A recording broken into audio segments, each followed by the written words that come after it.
विजय के माई, अब वही तबीयत कैसन बा विजय के? बुखार कुछ कम भइल की ना? विजय के पापा, एकर बुखार तो तनी भी कम नहीं खे भइल। शरीर भी आग के जैसन तपता। बहू, तू विजय के समय पे खाना और दवाई खिला दिले रहलू ना? हाँ पापा जी, हम समय पर खाना और दवाई दोनों खिला देले रहनी। शादी से पहले तक तो सब कुछ ठीक रहे, बाकी शादी के बाद से ही पता ना का हो गइल बा हमार बेटा के। तबीयत हमेशा खराबे रहेला, जबकि ऐसन पहले कबो ना भइल रहे। तू सही कहा ताड़ू विजय के माई। हमार विजय के अब तक छोट मोट बीमारी ही होखत रहे और वो डॉक्टर के दवाई से 2-3 दिन में ही ठीक हो जात रहल। लेकिन एक बार समझ ना आ रहल बा कि ऊपर कोनो दवा असर काहे ना कर रहल बा, जबकि हमने हमार बेटा के कहां कहां ना दिखौनी। एक से एक बड़ से बड़ डॉक्टर के दिखैनी हा, लेकिन पता ना हमार बेटा के ऐसन कौन सा बीमारी हो गइल बा कि वो ठीक होके के नामे न ले रहल बा। खैर, तू चिंता मत करा, भगवान पे विश्वास रखा, सब ठीक होई। होखे ना होखे, शादी में ही कौनो के काली नजर लग गइल बा हमार बेटा के। अगर ऐसने बा तो भगवान करे नजर लगावे वाला के शरीर में मोटा मोटा बड़ बड़ कीड़ा पड़े, ओकर पूरा खानदान में आग लगे। बिंदु शांत हो जा, गुस्सा करबू तो तू बीमार पड़ जाइबू। तोहार बीबी पहले से ही बढ़ल बा। हमार बीपी बढ़े चाहे घटे, हमरा के आपन चिंता नहीं खे। हमरा के बस अपन बेटा के चिंता बा। आप एगो काम करी, गुरुजी के फोन करके बुलाई, अब उहे हमनी के बेटा के ठीक कर सकेनी।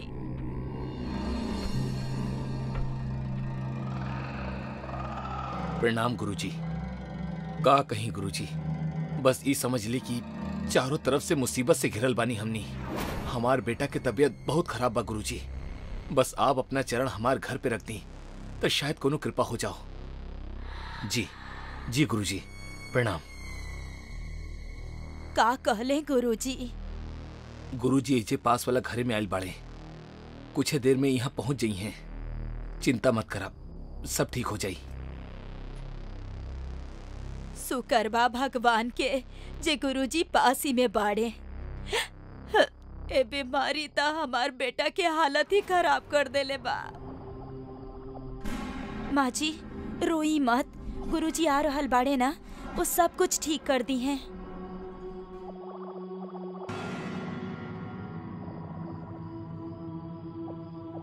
अलख निरंजन, जय माँ काली, तुहार वचन जाए ना खाली।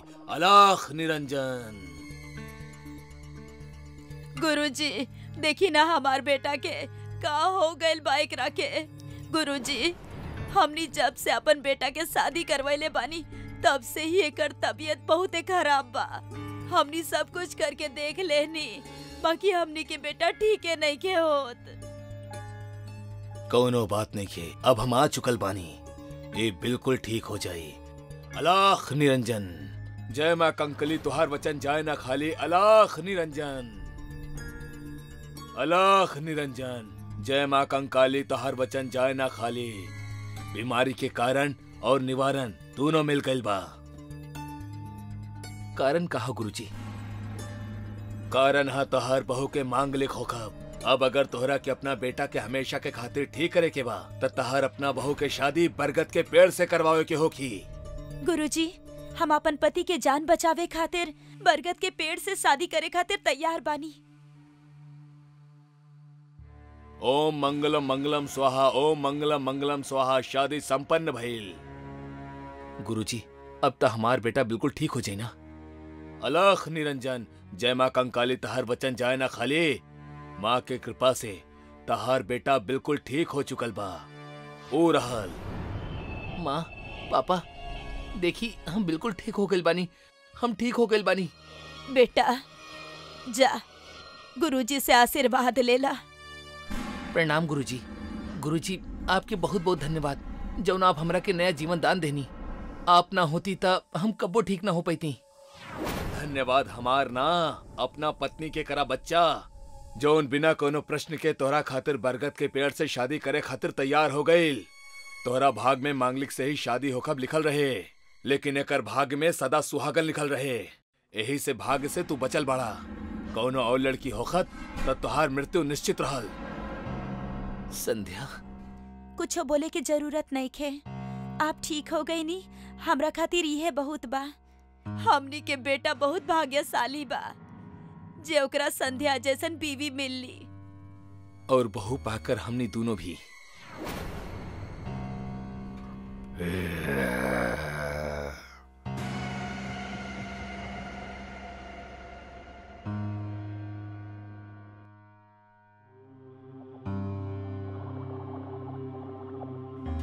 हमने शादी के 1 महीना हो गइल बा, अब घूंघट के का जरूरत बा? मन्नी की हमनी के शादी के 1 महीना हो चुकल बा। बाकी ई मत भूली कि हमनी अभी तक एक ना भइल बानी। कौनो बात ना, आज एक हो जाता नहीं।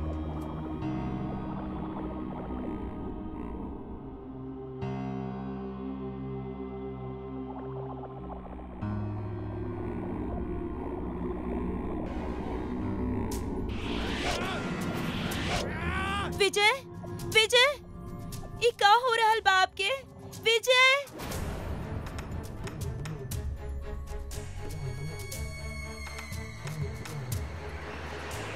हाँ, विजय, बचाई, बचाई हमरा के।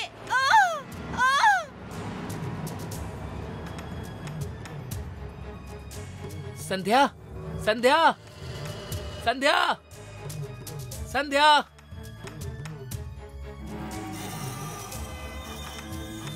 हेलो, हेलो, हेलो गुरुजी, जी जितना जल्दी हो सके हमने के घरे आ जाएं।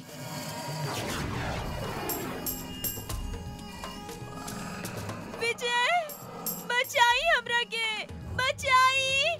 माँ जी, पापा जी, बचाई हमरा के। केहू त बचावा।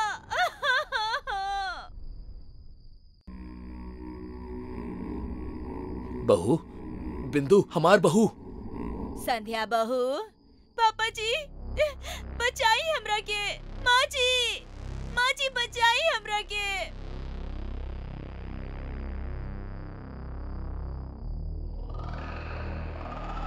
अजी कुछ करी, ना तो हमनी के बहू के साथ अनर्थ हो जाई। हाँ, हम करता नहीं कुछ, करता नहीं कुछ।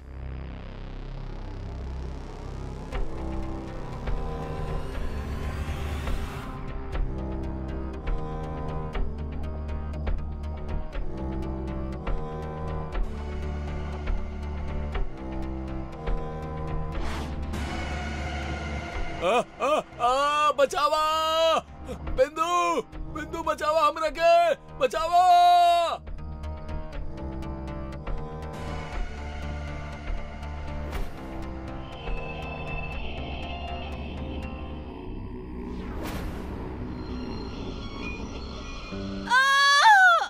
बचावा, बिंदु। माँ, पापा, संध्या, विजय बेटा हमनी के बचावा। हमनी के बचाला बेटा, बचाई हमनी के। आप लोग चिंता मत करी, हम अब छोड़ौता नहीं आप लोगन के।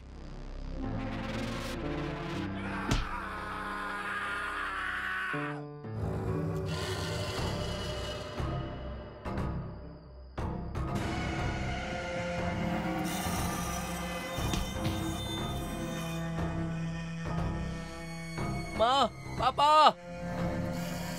अलख निरंजन, जय माँ कनकली, तोहर वचन जाए ना खाली। अलख निरंजन।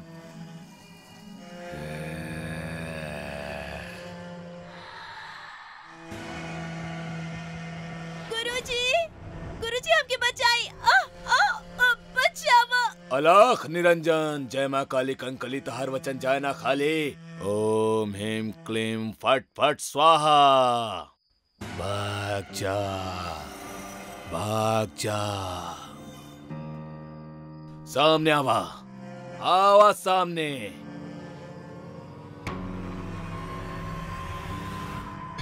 के बड़ा तू, का चाहता तू? काहे परेशान कर रहा बड़ा बच्ची के? आज जब तू एकर शादी ई पेड़ से करावत रहला तब बे हम ही पेड़ पे रहनी, यही से कर शादी हमरा से हो चुकल बा। ई हमार पत्नी हा, इसे हमार शादी भइल बा। अब हम एकरा अपने साथे लेके जाए अपना साथे लेके जाए। तू एगो शैतान बड़ा, और जकरा तू अपना पत्नी कहा तरा वो एगो इंसान, और एगो शैतान के पत्नी इंसान कबो ना हो सकेली। छोड़ दे एकरा के, छोड़ दो। अब हम एकर साथ जन्मों जन्मों तक ना छोड़ब। अलख निरंजन, जय मां कंकली, तोहर वचन जाए ना खाली। ओम हेम क्लीम फट फट स्वाहा।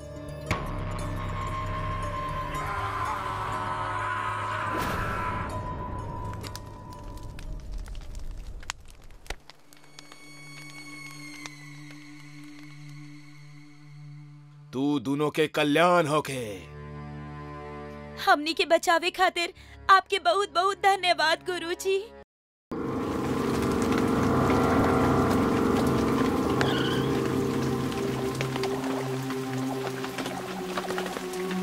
मैनेजर, जीसीबी अब वहीं तक आयल कहना।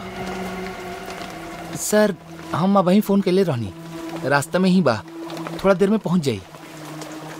पिछला 1 घंटा से तू हमरा के यही सुना रहल बड़ा श्रीकांत। तू अच्छा से जाने ला कि हमरा कोनो भी हाल में बिल्डिंग 3 दिन में ही तोड़वावे के बा, फिर भी तू।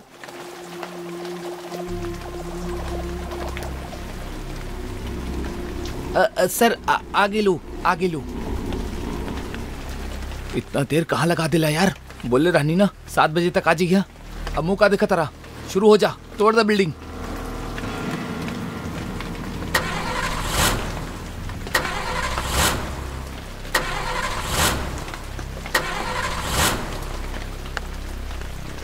पुराना जीसीबी काहे मंगोले बड़ा तो श्रीकांत? ना सर, पुराना नहीं खे, एकदम नया जीसीबी बाई। नया हाथ स्टार्ट काहे ना हो रहा बाई, दूसरा जेसीबी मंगावा।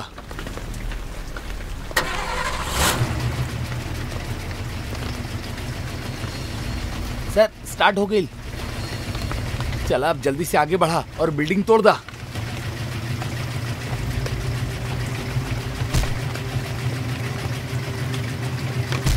एकरा तो ये गाड़ी ऑपरेट करे भी ना आवेला। सर मगर दूसरा जेसीबी मंगावा।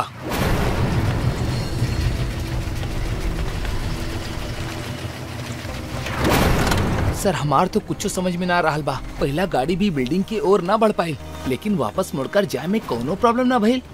अभी जेसीबी के साथ भी ऐसे नहीं हो रहल बा। मजदूर बुलावा। जी जी सर। हेलो लखन।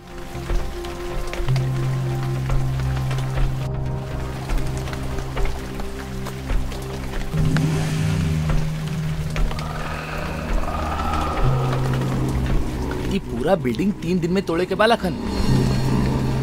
फिकर मत करी साहेब, 3 दिन का 3 घंटा में तोड़ दे। अब ए बोल बच्चन की दुकान, अगर तू बिल्डिंग 3 घंटा में तोड़वा दिला ना तो सर से बोल के हम तू सबके 4 दिन के पैसा दिलवा दे। प्रॉमिस, लग जा काम पे। चला भाई लोग, कर देख रहा के बर्बाद।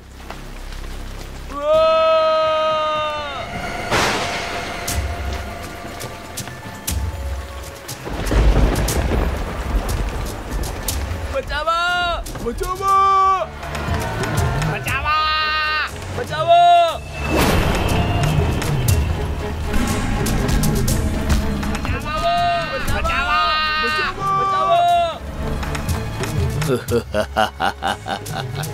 सिंघानिया सेठ, आज के बाद केहू भी ई बिल्डिंग के तोड़े के कोशिश कैलस तो सबके ऐसा तोड़ब कि दुनिया के कोनो भी डॉक्टर ओकर हड्डी ना जोड़ पाई। अरे साहब, हमरा के माफ कर दी, हमरा से ना हो पाई। श्रीकांत तो ठीक बड़ा? ना सर, बॉडी के सारा पार्ट हिला देला सी कमीना। श्रीकांत, ये भूत सामने आके बता देले बा कि हमनी यही की वजह से बिल्डिंग के ना तोड़ पा रहल बानी। यही जेसीबी मशीन के रोकले रहल। बिल्कुल 100% सर, सही पकड़ ले बानी सर आप। अब तो ये प्रोजेक्ट भूत के जाए के बाद ही शुरू हो सकेला सर। और ये ना तो तू जानेला और ना ही हम ये भूत बिल्डिंग से कब जाई। एग्जैक्टली सर।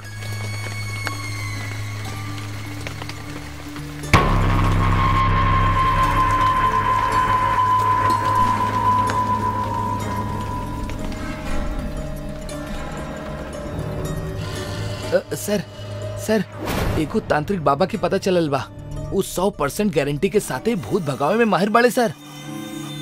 कितना देर में आई हूँ सर? बुला चुकल बानी, बाबा बाहर ही बैठल बाड़े। गुड, उनकर अंदर बुलावा। जी सर।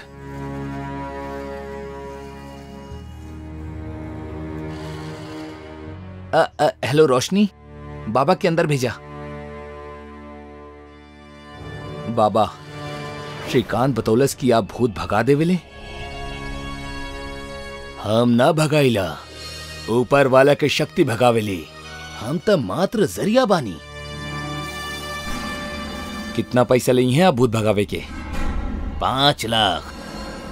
अरे बाबा, का आपके पता बा 5 लाख कितना होकेला? कबो दिखले भी बड़ा। डन, भूत भगा दा, 5 लाख आपके। अरे सर मगर। गाड़ी निकाला।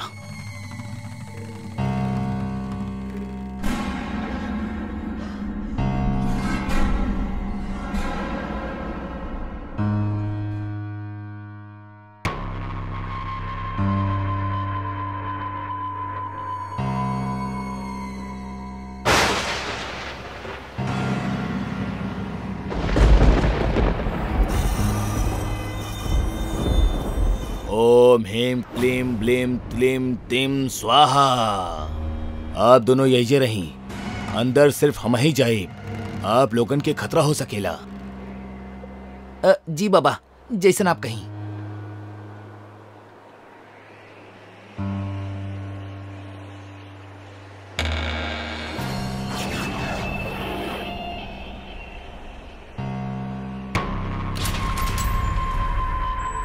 तुझे केहू भी बाड़ा सामने आजा, बाबा के सामने आवा, आजा वरना हम तोहरा के भस्म कर दे। अब ओम हेम क्लीम ब्लेम त्लेम तिम स्वाहा। ओम हेम क्लीम ब्लेम त्लेम तिम स्वाहा। बाबा, यहाँ से 9 2 11 हो जो, वरना मार मार के भूत बना दे अब तोहरा के भी। देखा तानी के केकरा के भूत बनाई। ओम ओम फट स्वाहा। अब अहीं भी समय हा, ज्यादा फटफट ना करा, ना तो ऐसन फटका देहब कि जिंदगी भरी बिल्डिंग के आसपास भी ना भटक पैबा। आज तक केहू भी भूत के लाल पैदा ना भइल बा जौन बाबा के छू सके। ई बात हा, तब फिर ला।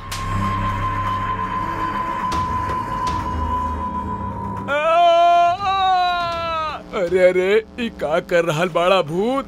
रुक जा रुक जा। आ आ आ है, मार देहलस रे। हे भूत देखा, इज्जत पे हमला ना। रुक जा भाई। हे, धोती तो छोड़ दा। अरे हाय रे, अरे तोड़ देहलस, फोड़ देहलस। अरे बाप रे, हमार के चुमड़ बना देहलस। हमरा के माफ करिया बच्चा, ई भूती बाबा के बस के बात नहीं खे।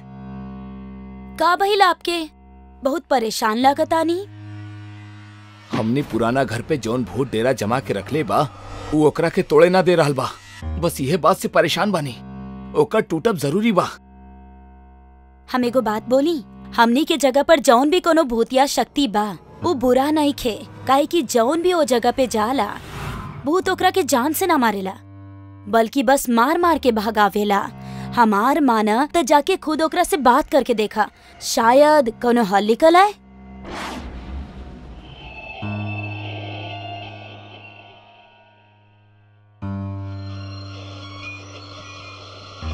सेठ, अब फिर आ गए नी। लागत आपके अपन जान के परवाह नहीं खे। जान चल जाई तो ठीक बा, लेकिन ई बंगलो पे प्रोजेक्ट बन के रही, हम ओकरा के रुकत ना देख सकीला। और हम ई बंगलो के जगह कुछ और बनत ना देख सकीला। हमरा ई जगह से प्यार बा सेठ, चला जा यहाँ से। हम चला जाए, लेकिन एक बार हमार बात ध्यान से सुन ला।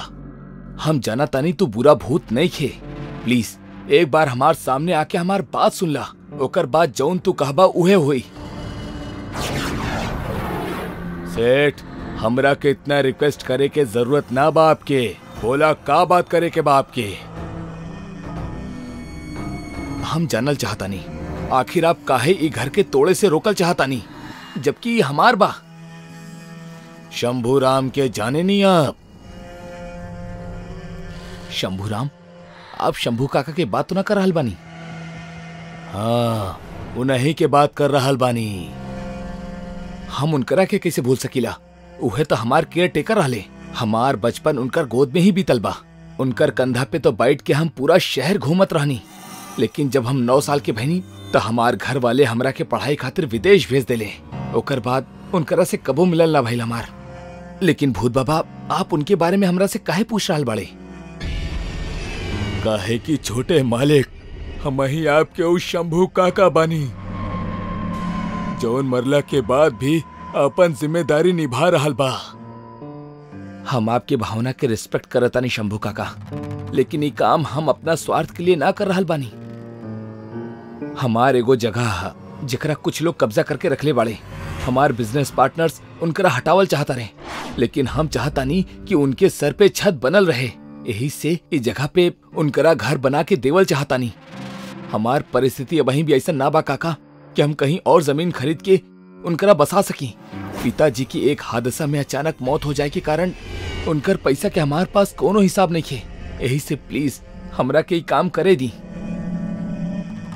अब तो हमरा के रुला ही देले छोटे मालिक। हमरा पहले पता होखत कि एगो नेक काम के खातिर घर तोड़ रहल बड़े तो हम आपके कब्बो भी न रोकती। हमरा के माफ करती, हम यहाँ से चल जाए। लेकिन ओकरा खातिर आपके हमरा पिछला 20 साल के सैलरी देवे के होखी। सैलरी? हम मजाक कर रहल बानी। अब ध्यान से सुनी छोटे मालिक, आपके पिताजी BHD, ICICI और SDB बैंक के लॉकर में अपन हर एक पैसा के हिसाब रखले बाड़े। जाई ले ली। आपके कैसे पता? बड़े मालिक ही हमरा के बतौले रहले। शायद आज के दिन के खातिर ही। चला तानी, हमेशा खुश रही।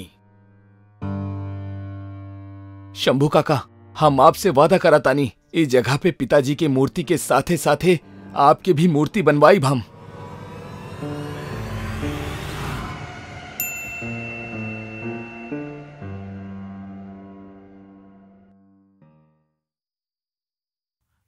इंसान केहू खतरा में ना पड़ जाए, यही से चेतावनी लिखल जाला। और जहाँ चेतावनी लिखल जाला वहाँ कब्बो ना जाए के चाहिए। एगो काला अंधेरा रात रहे। एगो झाड़ी के अंदर से डरावना आवाज आवत रहल। तब बे झाड़ी के चीर के एगो भयानक डरावनी शक्ल वाली बूढ़ी चुड़ैल बाहर आवेली। वो अपना थैला से एगो आईना निकालेली और खुद के चेहरा देखेली। वो चेहरा पे झुर्री देख के गुस्सा करेली और कहेली, ईका हमार खूबसूरत सा चेहरा पर झुर्री नजर आ रहल बा। मतलब अगर कुछ दिन और हमरा के इंसानी खून ना मिलल त हम बूढ़ी हो जाइब। ना ना ना, ई ना हो सकेला। हम बूढ़ी ना हो सकेनी, ना हो सकेनी हम बूढ़ी। हमरा के जल्दी से इंसान के खून पिए के होई। कौनो भी कीमत पर हमरा के इंसानी खून चाहिए।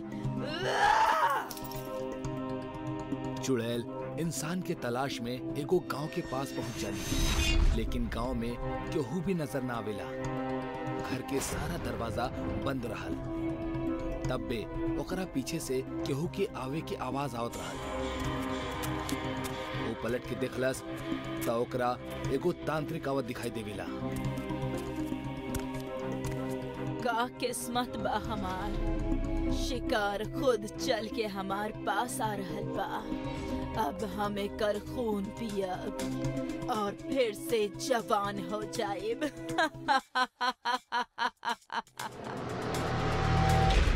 रुक जा, हमार भूख मिटैले बगैर इतना तेजी से कहाँ चलल जाताड़ा।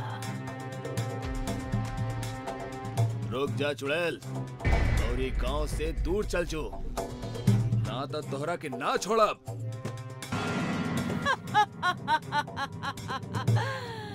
चुड़ैल के मारल मुश्किल ही ना, नामुमकिन बा। मूर्ख तांत्रिक, अब तू ना बचबा और ना ही गांव वाला लोग।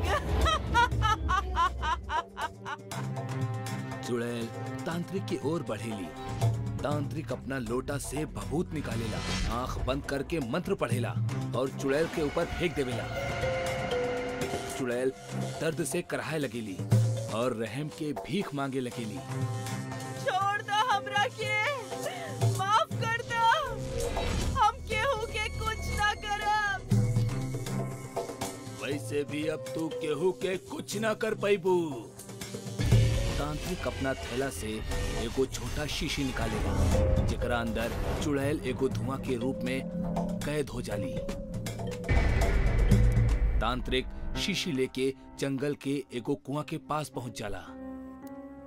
आज के बाद तू ई कुआं में कैद रहबू, जब तक केहू तोहरा के यहाँ से निकाल ना देवेला।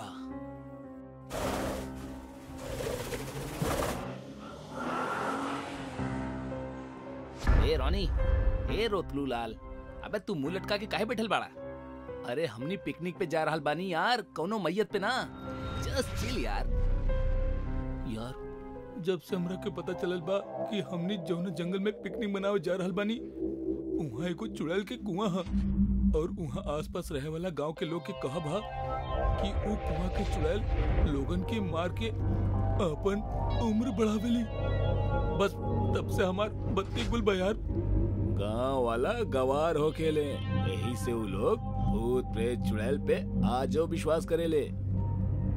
खैर कोनो बात नहीं, चुड़ैल होके या चुड़ैल के अम्मा, उनकरा साथ करल जाई हमनी तम्मा तम्मा। काहे दोस्त लोग? सही बात बा।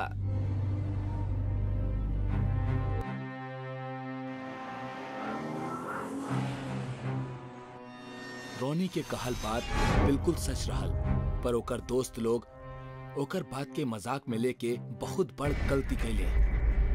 ऐसन करके उस सब लोग आज अपना आप के एगो बहुत बड़ मुसीबत में डाल दिले। पानी खत्म हो चुकल बा, हम पानी लेकर आवतानी। विक्की पानी के तलाश में घना जंगल के चीरत चीरत आगे बढ़ेला। तब बे ओकरा सामने एगो खूटा पे बहुत सारा चमगादड़ टंगल दिखाई देवेले और फिर वो सारा चमगादड़ वहां से जैसे ही उड़ जाले, विक्की के वहां टंगल बोर्ड दिखाई देवेला। बोर्ड पे चेतावनी लिखल हो खेली, चुड़ैल के कुआं, ये कुआं के पास जाब सख्त मना बा। आज दुनिया कहां से कहां पहुंच गई बा, लेकिन ये गांव वाले आज भी भूत चुड़ैल पेटकल बाड़े। भगवान जाने गवार गांव वालन के पता ना कब अकल आई। विक्की एगो बेल तोड़ेला, ओकरा बोतल में बांध के ओकर सहायता से कुआं से पानी निकाले लगेला। तबे ओकर कान में बेहद डरावना चीख के आवाज सुनाई देवेली। विक्की आवाज सुन के डर जाला और इधर उधर देखे लगेला, पर ओकरा हर तरफ पेड़ पौधा और झाड़ी के अलावा कुछो नजर ना आवेला। विक्की घबरात घबरात क्या हुआ? लगता कोनो बच्चा ई कुआं में डाल दिले हुई।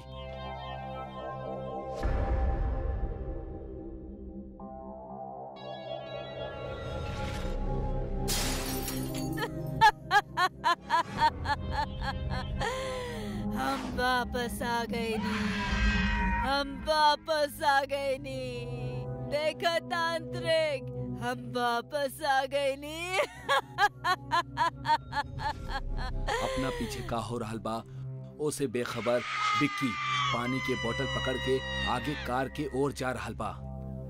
वो पीछे से आवत आवाज के सुन के डर के रुक जाला। तब वे चुड़ैल की नजर ओकर ऊपर पड़ जाली और झटका से वो विक्की के पीछे जाके खड़ा हो जाली।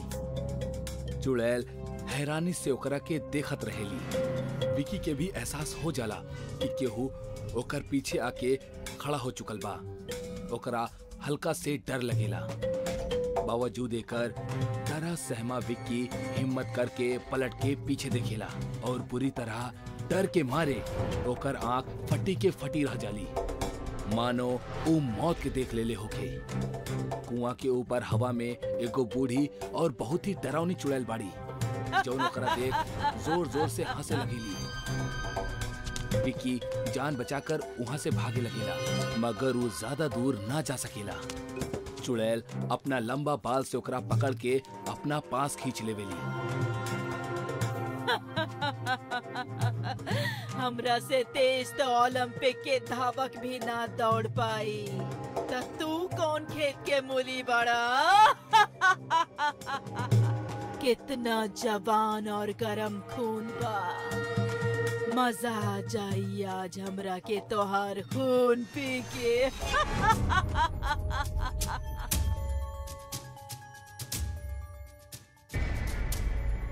भगवान के खातिर हमरा के छोड़ दा, हमरा के मत मारा। तू ही पानी पीला ला। हम पानी ना खून पिए नी। ओ बोर्ड पे लिखल चेतावनी ना पढ़ला का तू? खून पिए वाली चुड़ैल बानी जे खून पी के जवान हो जाली। अब हम तोहार खून पियब। अचानक चुड़ैल के जीभ तेज धार सा बन जाली और एक ही झटका में विक्की के गर्दन धड़ से अलग कर देवेली। ओकर धड़ से निकले वाला खून के सर उठा के पिए लगेली। खून पी के चुड़ैल थोड़ा जवान हो जाली और ओकर चेहरा की झुर्रियां थोड़ा कम हो जाली।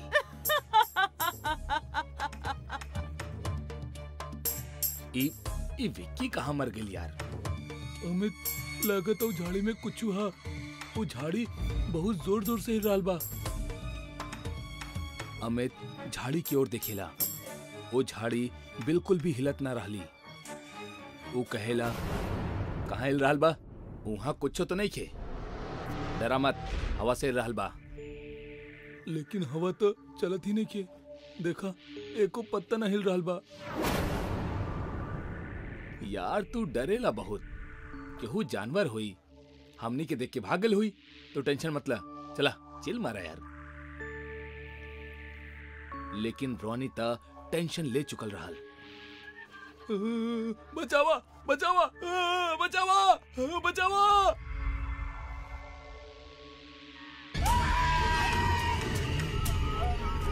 ओकर दोस्त ओकरा छटपटात देखत रहले। अमित और संजीव रोनी के बचावे के खातिर ओकर ओर भागेले।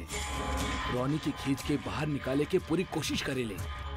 तब बे अचानक से रोनी के शरीर बाहर आ जाला। ई कारण अमित और संजीव जमीन पे गिर जाले। जमीन पे गिरा थी वो संभले ले और उनका नजर रोनी पे जाली। रोनी के सर धड़ से गायब रहल। ये देख के अमित संजीव बुरी तरह से डर जाले। दोनों कुछो समझ पाए उससे पहले झाड़ी से चुड़ैल के बाल बाहर आवे लगेला और वो बाल उनकरा पकड़ के कुआं की ओर खींचे लगेले। दोनों उल्टा लटके हुए चुड़ैल के चेहरा से इंच भर दूर रहेले।